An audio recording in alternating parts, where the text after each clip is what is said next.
I defer to Senator Collins. Thank you very much, Senator Cassidy. Welcome, Doctor.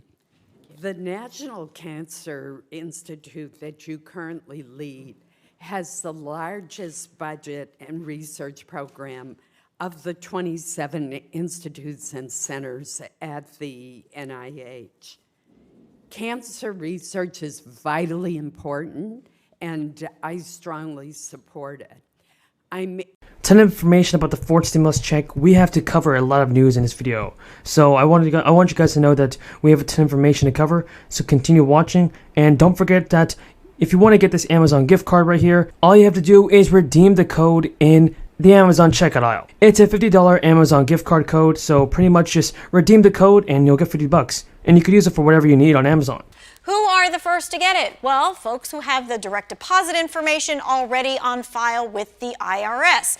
The next group of payments, most likely in the next 2 weeks, will be Social Security beneficiaries who receive their benefits by direct deposit. And finally, paper checks will start going out in early May. Now, that process could take 20 weeks total. The IRS estimates it can process 5 million checks a week. All right, now this is the IRS page, and if you don't file taxes, you're going to go to this page and you're going to put your info in right here on this left-hand side. Now, if you get any kind of Social Security benefit... So Joe Biden is warning against disastrous consequences as Congress moves forward towards another funding deadline. The president and Republicans and Democrats are just debating on new provisions that would impact millions of senior citizens. And with the midterm elections in the rearview mirror, Joe Biden is just top of the White House officials. They're just now negotiating while the clock is ticking for a government shutdown. For weeks, Biden's top deputies, led by the Office Management Director Shalanda Young, have navigated the dynamics of election season. In simple terms, this is what it means. According to CNBC News, many Americans are scared by retirement. Barely half of working-age Americans believe Social Security will provide them the same benefits that are paid to today's retirees. More than 2/3 of Americans fear that workers cannot save enough money on their own to achieve a secure retirement, and countries around the globe face the same demographic challenges of aging populations. Fox reported that low birth rates and increased lifespans are straining the finances of the government and retirement programs in nearly every developed country. So the SSA started distributing these December payments this week.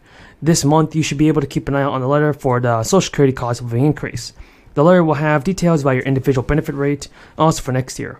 In January, you'll get the first benefit increase amount. For those who receive SSI, you'll get yours COLA benefit. What this means, though, is that SNAP recipients in the state of New York will once again receive more than $100 in their monthly benefits. SNAP has been crucial for many people in New York, and households that are currently at or near the maximum benefit level, which is about $1,000 for a household of 4, will receive SSI payments of at least $100. Benefits will post between December 12th and December 31st. An estimated $234 million in federal funding will be infused into New York's economy as a result of additional benefits. Since January, the program has contributed more than $2 billion into the state's economy, playing a critical role in the state's economic recovery in the wake of the crisis. According to a recent federal survey, SNAP generates up to $1.54 in economic activity for every dollar invested in the program. So, as food prices affected the number of factors, including extreme weather and supply chain complications, it makes it more difficult for the U.S. government to use tactics like raising the rates to moderate food prices. A number of party and refrigerator staples continued to get more expensive last month. The latest data even shows this. Eggs were a staggering 49% more expensive through November, and butter prices also increased by 27%. Overall, grocery and menu prices in November and December continue to go up half a percentage point every single month. So we're only left with one option now. It's for President Biden to do something about this and sending out stimulus payments. Because there is exciting news, the lawmakers have already unveiled a new bill. The bill will fund new programs. They aim to provide more relief to the low income across the country. Support for recurring stimulus is continuing to grow, and as we are seeing more relief being approved around for Americans, Idaho state lawmakers recently approved a program that sent $300 to individuals and $600 to joint filers in order to spend down the state's record budget surplus. Elevate Idaho Families Coalition is now considering proposing a tax rebate program in the upcoming legislative session. people have until the end of the year to claim the tax rebate. Over the past few years, families were also supported by federal programs like stimulus and the expanded child tax credit, which reduced child poverty to a record low rate nationwide. Officials have said that these positive impacts could be modeled again on the state level. The governors of Virginia has already released a proposal for additional tax relief. It's just one component of the budget plan he hoped to unveil in a member to the General Assembly, which also proposes new investments in education. I've not met a cop who likes a bad cop. There's bad in everything. There's lousy senators, there's lousy presidents, there's lousy doctors, there's lousy lawyers. No, I'm serious. But I don't know any police officer that feels good about the fact that there may be a lousy cop. Now, I'm tired of not giving the kind of help they need.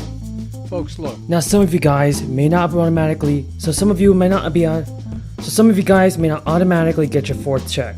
There are also huge changes to monthly benefits that may be coming next month. New delivery dates have been confirmed by state officials, and here is your daily update for your fourth stimulus check. A nationwide outage was reported with the SNAP program, leaving more than 1 million people without the ability to use their benefit transfer cards to make payments at retail stores. Agencies in Massachusetts and South Carolina reported on Sunday that customers are unable to make purchases with their electronic benefit transfer cards. The South Carolina Department of Social Services wrote in a Twitter post that it is aware of processing issues of electronic benefit transfer cards due to a third-party processor outage impacting programs in multiple states. The department later tweeted out that all the systems were restored, resolving the processing issues. The Massachusetts Department of Transitional Assistance also said in a Twitter post that electronic benefit transfer card processing in the state was affected, but later said that the issue was resolved. Several U.S. states have officially announced that they will offer additional SNAP benefits to eligible families. Households who meet the requirements for the extra food stamps will get these emergency allotments next month in the state's bid to provide families in need with financial aid. This assistance is intended to help households struggling to make ends meet as a result of joblessness or decreased hours of work following the crisis. Earlier this month, Governor Abbott announced that the state will provide more than $300 million in food benefits for 1.5 million Texas households. Now, Governor Abbott told reporters it is imperative that every family across our state has access to nutritious food. Through the extension of emergency SNAP benefits and the work of Texas Health and Human Services Commission, we are ensuring Texans have the resources they need to stay healthy. But Texas is not one of the states who have officially announced they will provide extra food stamps in September. There are various other states which have yet to make an official announcement, but they are expected to offer SNAP emergency allotments to their citizens who have struggled due to the rising prices and gas prices as well. Each state has announced their own guidelines, but if you have already received food stamps in the past, you may be able to automatically qualify for the extra financial aid. The food stamps can be used to purchase any food, including fruits, vegetables, meat, poultry, fish, and dairy products.